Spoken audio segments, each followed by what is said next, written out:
So we estimated well over 6,000 intake meetings per year, and conservatively, we think we could save 30 minutes time per recruiter typing up the notes, making sense of them. That's 3,000 hours. It's that, and that's measurable ROI. It's not fluff. That's actually easy time and motion stuff. But I don't think productivity is the headline. So this is another pitfall. But I don't think it's always about productivity. The interesting thing for me is if we're giving a recruiter 45 minutes back, what else can we get the recruiter doing for that 45 minutes that AI can't do? You're very welcome to another episode of Hiring Excellence. I'm Johnny Campbell, your host for the podcast and the CEO and co-founder of Social Talent. And today on the podcast, we're going to be talking about why intake is TA's best AI shop window. What the heck does all that mean? Well, to explain it, joining me from LA, we've got Rob Devlin.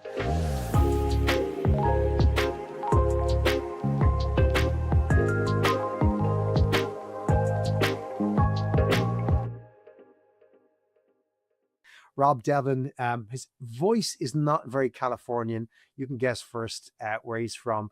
But Rob is currently with an organization called Synopsys. He's working with them as the Senior Global Program Manager for TA Technology. He couldn't think of a longer title, so we'll have to stick with that 7-letter title for the consultancy work he's doing with them at the moment.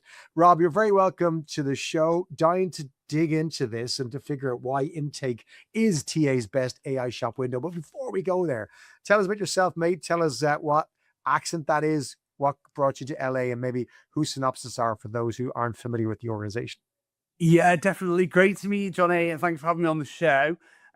So yeah, I'm definitely not from LA. I'm actually from Manchester, back home, rainy Manchester in the UK, and I've been working over here in California for the last couple of years now, which has been amazing. So my background is very much in TA operations. So back home in the UK, I've been fortunate to work for some really, really incredible organizations. First off, my career was very much in retail with businesses like the Cooperative Group, and then food manufacturing with Warburton's. And then I moved over into the healthcare sector for a while, working with some really great healthcare businesses, my dentist. And that opened the door then to some consulting work over here in the States for other big healthcare organizations. And then more recently, I've been very fortunate to work with a new client, Synopsys, who are an incredible organization, very much a large, complex, global technology business headquartered in Silicon Valley, which is super exciting. They've got a global footprint, which is really, really great. Complex hiring needs across professional, early careers, exec hiring. So I'm kind of in there in the heart of it, Johnny, trying to help the business when it comes to the program of technology projects that they've got going on. But I would not consider myself, I'm not like an engineer, I'm a TA practitioner through and through. So I guess what makes me a little bit different is that, I'm not an engineer. I've spent those years running the functions and I really understand those operational problems. And I think that helps, develop good, enough technical fluency to get stuff going. We've actually had your current chief people officer, Jill Larson, on the show before.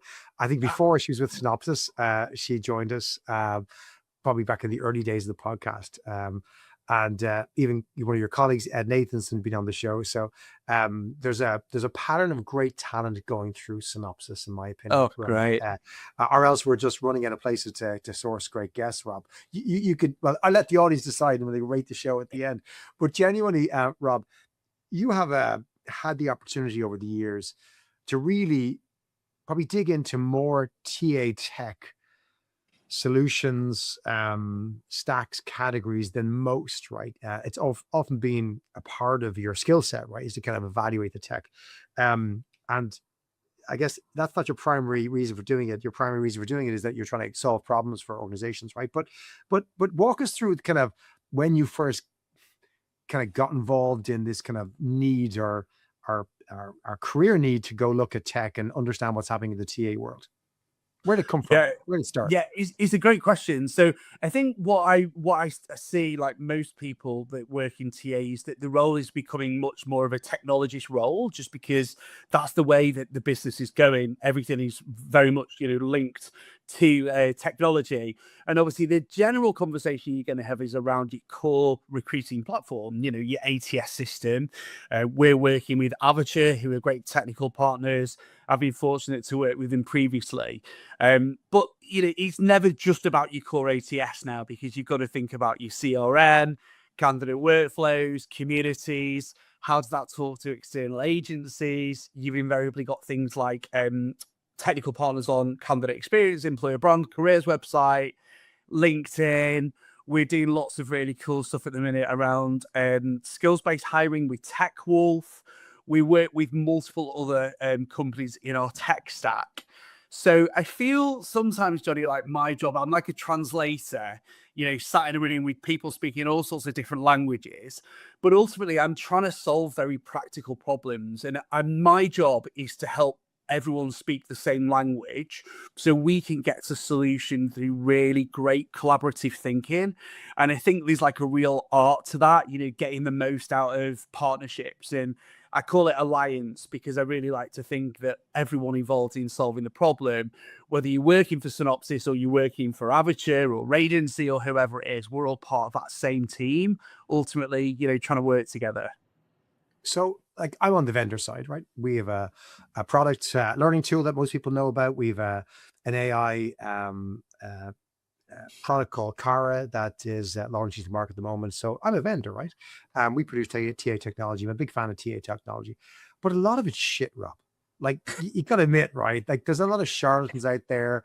Me and you have seen so many companies come and go, and they were the next best thing, and maybe they got loads of funding and people started using them, and then they vanish. And it turns out that the company was, you know, not really solving the problem. They got a lot of hype, etc. Right? So it's hard to filter what's going to be amazing, because just because everyone's using it, just because they have a big stand or booth at an event or everyone's talking about them, time would say that doesn't prove that they're going to be for the long haul, right? So walk me through how you've honed your bullshit detector, so to speak, Yeah. or radar, to understand what's actually truly good technology, or who's a truly good partner. Yeah, so this is a really good question. And I would say that my job isn't to keep adding technology to the list. You know, it's often quite the opposite. And I Mm, believe that at the heart of great technology thinking ultimately is experience. You know, we're trying to create a great experience for our recruiter, a great experience for our hiring manager, and most importantly, a great experience for our candidates. So what's always going through my mind is how well is the technical vendor going to help me do those things from an experience point of view? And how well do those vendors really, really understand the experience? And I would say if there's one bullshit detector, Johnny, it would be that.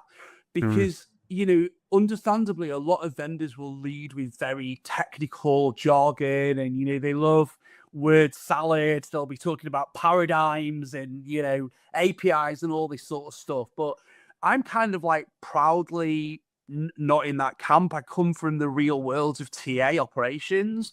So one thing that I'll always do is really steer the conversation much more towards experience.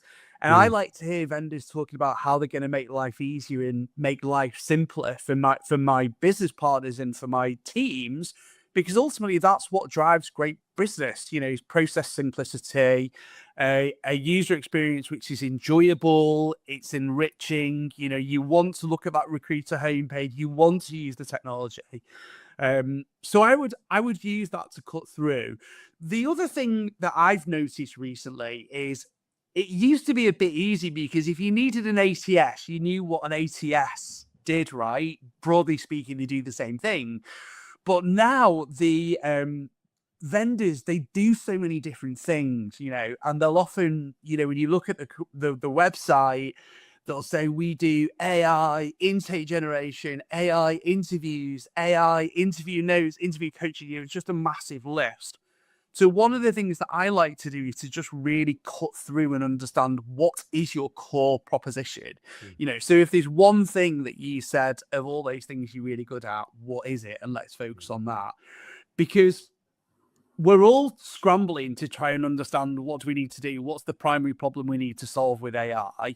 And to do that, you've got to be really clear on use case and be clear on what is the problem.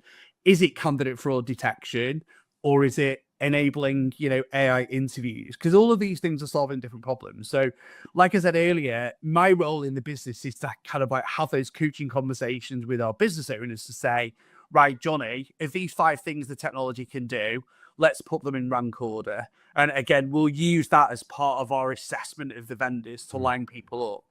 So that's kind of how I would approach it. I love that. It reminds me two things. One, I've always maintained here in our business, and I got it from somebody else, is that you need to fall in love with the problem, not the solution. And the best companies, best salespeople, best people you can talk to, really fall in love with the problem you have, and they help you with that problem. They don't fall in love with their own solution and lead with that. But it reminded me of a customer I went out to meet with in San Francisco a few years ago, and she was telling me that they're in the middle of changing their ATS. I was like, "Oh, tell me about your old ATS," because I like you hear the story about everyone hates their ATS. And she said, "We're moving from A to B."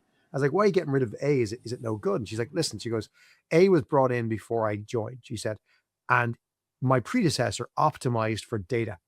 And we selected that vendor based on the amount of information and data we created the system. And it's brilliant for that. And it was the best solution for that." She said, "I need to optimize for candidate experience." It turns out to get loads of data, you have to create friction points to collect the data, which is the opposite of a good candidate experience. And she goes, "So it's not a good or bad system. It was great for what they optimized for. I optimized for something else, and therefore I pick a different system." To your point, what does the ATS do best? And Yeah. they all kind of do the same thing, and maybe that's changing a bit, right? But what is the actual best thing? And everybody needs a different thing, because you talk to people, go, "What's the best ATS out there?" And you go, "I've no idea what you're solving for. How can I answer that question without knowing what your problem is right now, the biggest problem?" Because we can find the ATS that best solves for that, plus has other functionality, versus somebody else Yes. who solves for a different thing, or has a different type of business, or has volume, hiring is technical hiring, non-technical. So with that in mind, talk me through Synopsys and the type of hiring that business is doing, its complexities, challenges that might frame your current perspective on TA tech. Yeah. So, for me, it's a few things. So, firstly, it's the global footprint. So, particularly with technology now, there's a lot of complex considerations that you need to give from a governance and legal point of view as to what you can and can't do when you operate in a global business. So, that would be the first lens that I would look through. The second is that we've got a highly technical workforce, particularly engineering and specialist talent. So that is like a second lens that I would use in terms of the type of hiring that we're doing. And then the third lens is, we have 3 operating models within TA. So we've got pro hiring, early careers hiring, and exec hiring. And so there's already, you can start to see these multiple lenses that we're having to imagine like solutions through and to design solutions through. So that's if you like, is the business backdrop that I'm working against. And then, from there, what I was going to say is, with AI, there's a lot of really sexy stuff, and you can be very easily seduced by vendors to want to go after the big shiny, AI screening, AI video interview technology. All of that stuff is super cool and it's super exciting. But often, Johnny, those are the ones that are highest risk, hardest to govern, most difficult to implement globally, and most likely to impact candidates directly. And of course, with AI, there's so many legal considerations now. There's emerging legislation in different countries and different regions. So what I wanted to do at Synopsys was to roadmap it in a way which was going to be most impactful with a low to medium level of risk. So that's kind of how we developed this transformation journey. Of course, within Avature, like most ATSs, we've already got good candidate matching functionality. That's really been around forever, Johnny, to be honest. A Boolean search string result is a matching score, isn't it? So none of that's kind of new. But it was by looking at the business through all of those different lenses and looking at our signature processes of the recruitment process, I decided that intake would be a really, really interesting area for us to focus on, because in my opinion, it's the most important part of recruitment. And in many ways, it's quite low risk. So that's how we got to that as a starting point for this kind of case study. Great hiring doesn't just happen. It's a skill. And skills need practice. Social Talent's learning platform gives your recruiters and hiring managers the knowledge to hire with confidence. Expert-led content built for the way people actually work. Whether you're onboarding a new team or upskilling an experienced one, we've got you covered. Visit socialtalent.com/learning to see what your team could learn next.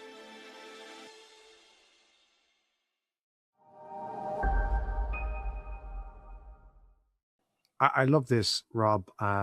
It came up recently in a supper club we hosted where we had a VP of TA who, again, was proposing this to her business against probably resistance because the business, who aren't TA experts, went after like the big three S's, like the sourcing, screening, selection buckets, which I think a lot of folks think are the obvious ones where AI is going to start and give you the biggest impact.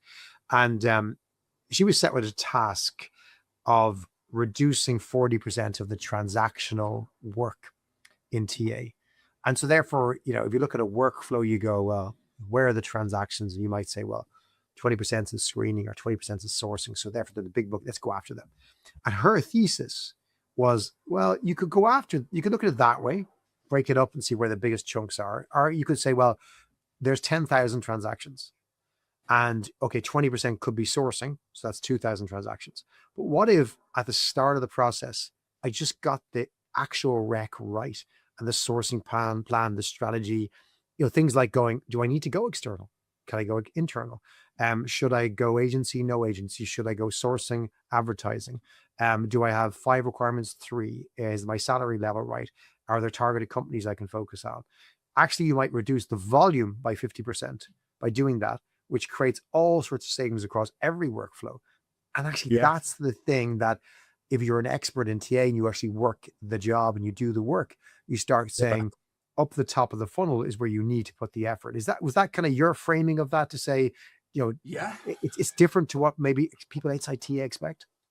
Yeah, it is actually. Yeah, and that's a really good example. If you think about the highly repeatable processes, so I also did quite a detailed analysis of all of the signature processes and work back through those in a lot of granularity to understand what could we automate or what could we augment.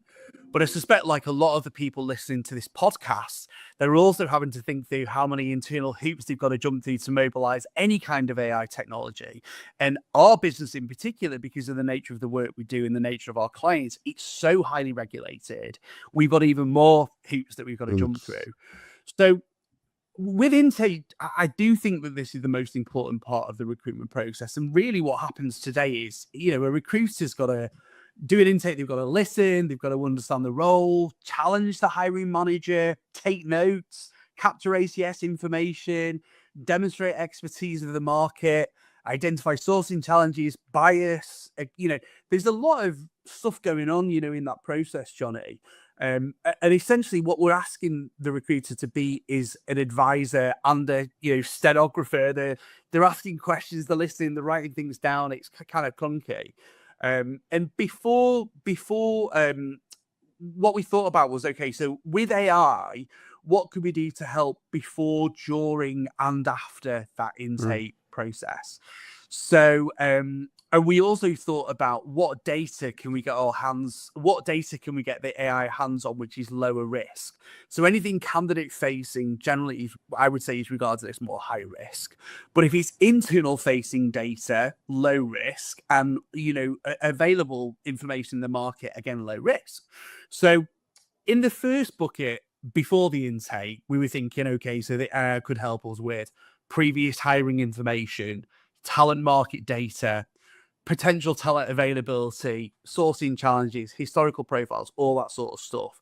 And it could really help the recruiter turn up and present as an expert, right? Which is what you want your team members to do, to show up as true partners, to be confident, to be knowledgeable, and also to be able to get the hiring manager to think a little bit differently, and to coach them to come away thinking, actually, wow, maybe it did have quite a rigid view of the world, but actually after talking to Johnny, there are a few different profiles that I think would work really well for this role. So that will be before. And then during, AI can transcribe the meeting for you better than any transcription that I could do. It can structure the discussion, capture things, identify missing information, potentially identify any problematic discussions, which, let's be honest, hiring managers aren't familiar with what they can and can't say most of the time. And it can record those actions for you, which saves a lot of time. And for me, the most important thing is in the meeting, I'm just listening to you, Johnny, and I'm responding to you and I'm engaging you. I'm not constantly distracted trying to take notes and stuff. So then afterwards, what we did was we created, or I created, a prompt which would take those transcripts and create very structured ATS ready output, which had actions, sourcing inputs, follow-up information, and all of this helps develop a great experience for the hiring manager. They love it. They think they've had an expert conversation. They've got a really nice branded hiring plan at the back end of it. The recruiter loves it because they're able to just do what they do best, which is be a recruitment expert. And the AI is kind of doing the heavy lift in terms of giving them the information. So that was kind of how we structured it, and the results were amazing. So if you think about how many intake meetings you do per year, it's generally more often than not one per every hire, isn't it? Unless you're doing volume. So we estimated well over 6,000 intake meetings per year, and conservatively, we think we could save 30 minutes time per recruiter typing up the notes, making sense of them. That's 3,000 hours. It's that, and that's measurable ROI. It's not fluff. That's actually easy time and motion stuff. But I don't think productivity is the headline. So this is another pitfall. But I don't think it's always about productivity. The interesting thing for me is if we're giving a recruiter 45 minutes back, what else can we get the recruiter doing for that 45 minutes that AI can't do?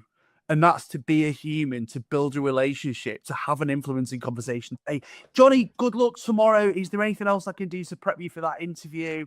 What other questions have you got? Or Johnny, are you ready to hand your notice in? Do you need any advice on that? Or hey, Johnny, good luck next week. That's what I want our humans to be doing, the human stuff, really. So is there also a piece around the quality? So you mentioned obviously the prep work, the insights from internal hiring, the external insights from who's hiring, the salary, etc. Does aside from the, as you say, the mechanical 30 minutes saved writing notes, maybe drafting some stuff, have you expectations, or have you been able to measure some of the qualitative improvements from having a better conversation, a more challenging conversation, a more informed conversation? Yeah. So as part of the so we're actually just about to go into full global implementation of this initiative, but during the testing period, we've been assessing the quality of the note taking, and we've been assessing the before and after quality of the information we're able to provide to the hiring manager, and it's night and day. The quality of that information is just way more. And one of the good things that AI can do is to create really high quality standardized documentation, so highly repeatable processes in templated outputs with really, really, great data. And, if you're a hiring manager and 2 days before you get a really brilliant email, hey, Johnny, I'm really looking forward to meeting up with you to talk about the role. I've just thought of a few bullets here to get you, to get the cogs whirring. So have a look at this, and you've got some useful information about the local market, maybe a profile of somebody similar that we've hired in the role, the types of companies we hire from, which do great, the type of skills. I'd be like, oh, wow, Rob's really done his homework. Like, this is going to be a good conversation. So for me, elevate what your team are doing, use this technology, and the team love it because not only is it saving them time, they're also learning, they're learning. Because recruiters are busy, dude. Like, they're busy hiring, aren't they? So we don't often get the opportunity to do a lot of these added value things. Of course, if you wanted to, you could Google and you could pull this document together, but when are you going to do that? You're feeling wrecked, So yeah, I think that's kind of like how we approach that part of it. And this is not to say that the other big chunks aren't worth tackling, or you're not going to tackle them. You mentioned, Rob, obviously internal folks versus external candidates, different element of risk, and that risk return thing is a big profile. But when you think about the other parts of recruiting that you're going to get to, and to make an assumption that they're on the roadmap somewhere else, what are some of the challenges you still have to navigate? Why are they challenges?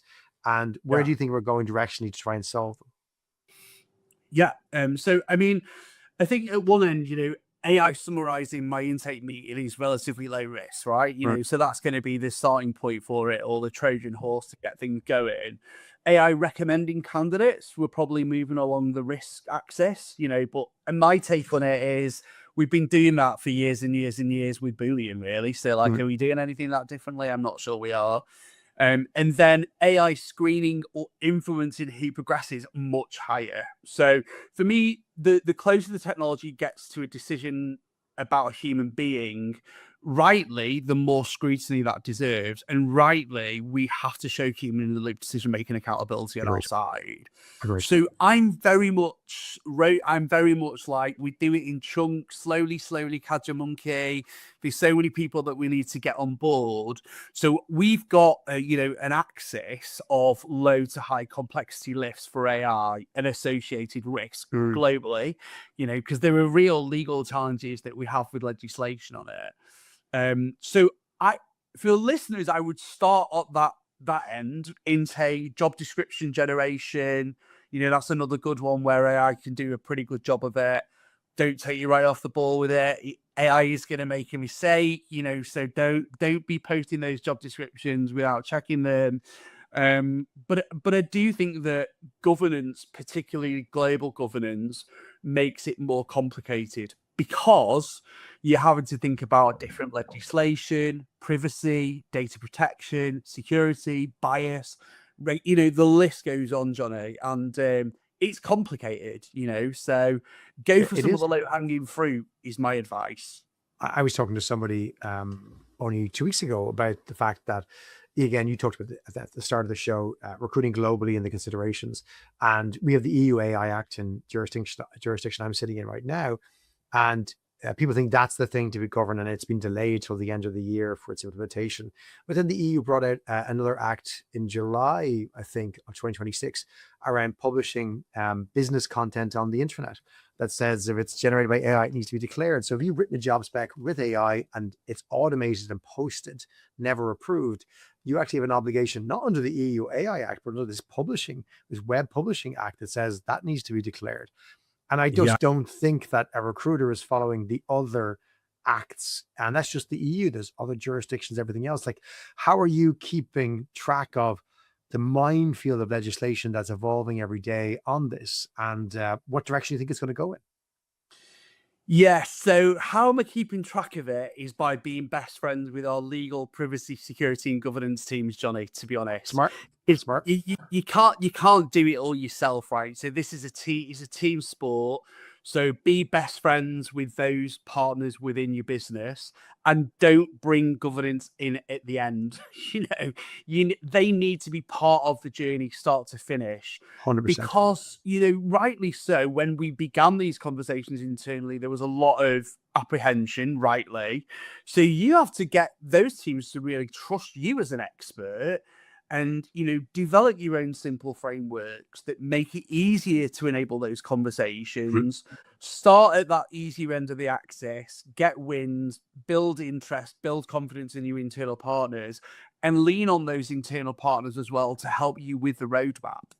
So where can you see a path forward to implementation that you can scale globally and go after those things?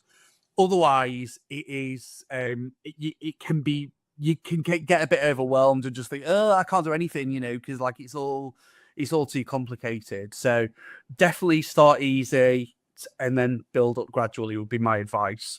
We had Heather Bussing on the show, who's a California employment lawyer. She's a good friend for a long time. And she was on the show a couple of weeks ago talking about this. And she gave that exact point, Rob, which was go straight to your legal folks and say, what do you need up front? What are your concerns? How do I work with you? And starting with them, not letting them necessarily dictate everything, because there's always going to be a kind of in between, but saying, like, once you're aware of what the lawyer's objections are and their needs, you can get that data first. You can be ready to go, and you have a best friend on board, and you're kind of dealing with the most difficult risk first. Which is kind of, I think what you're saying is kind of like, it is more complex. There are genuine challenges to basically using AI within a hiring environment. But I think you've done the hard yards of trying to categorize the risk, looking at the different parts of the process, knowing where you'll start, where you'll go next. Do you find yourself then running these kind of projects in parallel? Some it will take longer, some you can move forward. Are you moving in a sequence, in a series of projects? Are you saying I got to in parallel work on my things that will take longer in the short term, make progress on things that can make an impact? How do you manage all those things? How do you think about the volume of projects and what you're working on? What's your capacity for that? Yeah, I mean, that is a very, very good question. And it's not an easy one to answer. So essentially, we do run parallel projects. So my job as the program manager is to provide the oversight for all of those projects, and I'm very fortunate to have incredibly talented teams of people around me delivering that work day to day. Andy Smith, who's our TA technology manager, is the real kind of technical brains behind a lot of the design, the solution design, and he's supported by an incredible team. TJ, Lewis, Lauren, they are really great at what they do. But then, also like I have got really strong lines into the business as well. So my boss, Natalie Gray, she's a fantastic TA leader. So a big part of what I'm doing there is around alignment. So I'm kind of looking at how can I get all of these people aligned, first of all, on what it is we're trying to do. So I'd say that's the first piece of the jigsaw. And then I try and talk about 3A's. So I say you need alignment, which is ultimately what's the problem you're trying to solve, and is everybody on the bus? Mm-hmm. And then you need alliance, which is who are the people that are going to solve this with you? It takes an army. It takes an army, and you need a team of people all around you, and you need to have humor, and you need to keep them engaged and motivated because it's going to be tough. And then you need adoption, which is, what it boils down to. You can do all of these sexy things, Johnny, but ultimately, if no one's going to use it, then you haven't really delivered anything. And recruiters are experts at building workarounds. They're experts at, maintaining that cheeky spreadsheet on the side when they're not supposed to be doing. So we run a bi-weekly global TA session, which is, it's a great privilege to be able to do that. And the feedback is always really great because we're in those meetings using Slido polls, really listening to what the recruiters are saying. When we're doing technology, they're our biggest user group, right? So those are some of the techniques that I use to kind of keep those projects moving. We do have to do them in parallel because they all intertwine and one project impacts the other. It's complicated. It's multi-agency. There's our team, there's our internal team. So we might have 4 or 5 internal teams, but then we'll have vendors and their vendor teams. And then we might have external consultants that are also working with us. So half the time I feel like I'm a translator in the meetings. I don't always understand the language that everyone's speaking, but that's not my job. My job is to keep everyone clear on what's the problem we're trying to fix. Keeping that car moving down the road and keeping everyone happy ultimately. So yeah, in parallel, complicated. I'd love to say we've got really strict timelines, but my boss watching this would be laughing. We try our best like everybody, but I'm a project pragmatist, Johnny. I know that timelines always slip and move. And also what I find really interesting right now is the technology landscape is evolving so quickly that within like a month or 2 months of initiating a project, the technology that has become available has changed so much, you might need to pivot. Or legislation might have come out that you've not anticipated a part of your requirements, so you might need to pivot. So I've never really believed that projects and program management in TAs are like a stable, steady thing, because TA is never stable or steady. It's always like a bit volatile, isn't it? So is more unstable than ever. Like, the vendors change, the technology moves on. I think you're seeing this trend of not committing for too long either, because we've no idea whether that product set will converge with this product set in 6 months' time, or my existing vendor will have that functionality live in 6 months. So why am I looking at an external vendor anyway? These are complex challenges. One last question for you, by the way. I love that framing of alignment, alliance, and adoption. I think it's really, really nice, that AAA approach, Rob. We had a guest on last week on the show who brought up a topic around tech that I'm really kind of keen to explore. What are your thoughts on, or have you kind of looked into this kind of concept of headless software when it comes to the adoption challenge? This idea that you're moving towards software that doesn't have a front end, doesn't have necessarily user interface, lives in the places that your team are. To your point around where are they at the moment, have it work kind of in the background in Teams, Slack, whatever the tool might be. So you're not bringing more logins and more tools to your users. Yeah, I mean, that's the dream, isn't it? The dream is that Johnny the recruiter just logs on into Avatar in the morning with his coffee and everything's in there and Avatar's talking to all of these systems. That's absolutely our strategic objective, is to create as efficient a user experience as possible. However, we are exploring other experience layers at enterprise level for the whole organization. So we see a lot of benefits, certainly, with sort of like chat prompts in Teams, for example.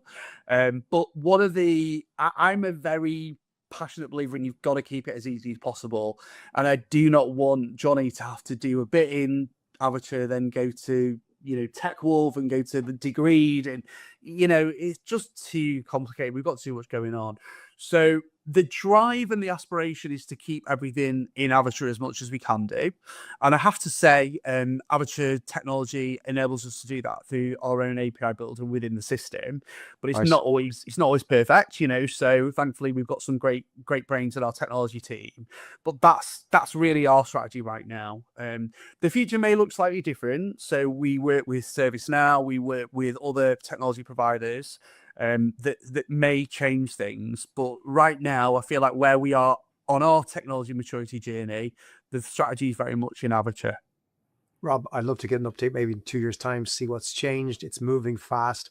You're right in the heart of it as well, as you said, for a global business that's growing really, really well, looking for the most difficult talent. I wish you luck. It's a good lesson in terms of how you've approached it. I think there's tons that our audience can get from that, Rob. If folks want to reach out to you, seek your help, seek your advice, or just meet up for a pint in LA, what's the best way to reach out to you, Rob? Yeah, get me on LinkedIn, or I'll give you my email address, Johnny, and anybody can drop me an email anytime. Don't shout it out on the audience, but you can find Rob Devlin, Devlin. We'll put a link to Rob's LinkedIn profile in the show notes. Rob, it's been a pleasure to chat to you. Thanks for joining us from LA this morning for this chat, and wish you well, and we'll catch you up soon. Thanks, Johnny. Have a great one. And thank you for joining us this week to hear Rob's story. Might inspire you around where you're looking for your first or next AI project in TA and what the considerations are. If you have a familiar story, do reach out. We'd love to hear from you, and Rob would too as well. Super guy, knows a lot about tech, worked with a lot of companies over the years. And if you're on the West Coast of the US or passing through LA, be sure to hit him up for a drink or buy him a meal, mate. He'd be happy for it. And great company as well. We'll see you again next week with a great episode. Until then, take care.